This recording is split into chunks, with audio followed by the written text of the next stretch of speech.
Solid waste management effort sa DepEd Mandaue giila sa kagamhanan. Usa sa mga proyektong gihimo nila ang paghimo og alternatibong uling gikan sa gamit nga mga papel.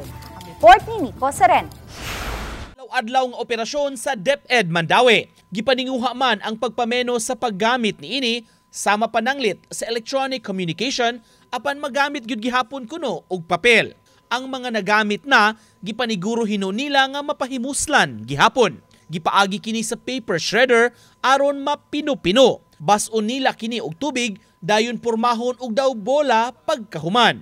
Kini na ang gikinahanglang ibuwad balik usa ka adlaw.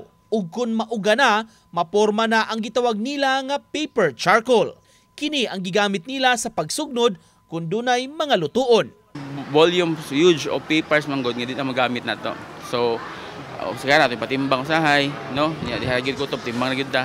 Nata pa ipatimbang pero ako nakita nga napa mas magamit pa na nila. So like for example kini atong gitanaw so innovative man. Ang ubang mga personnel na malitsab kuno sa pinutos nga paper charcoal aron ilang magamit. Ang maong lakang usa sa una nang nahatagan og recognition sa dakbayan tungod sa mga efforts alang sa kalikupan. Ito atong mga kabuhat mapalit dere, mga maestra, mga empleyado sa itong DepEd.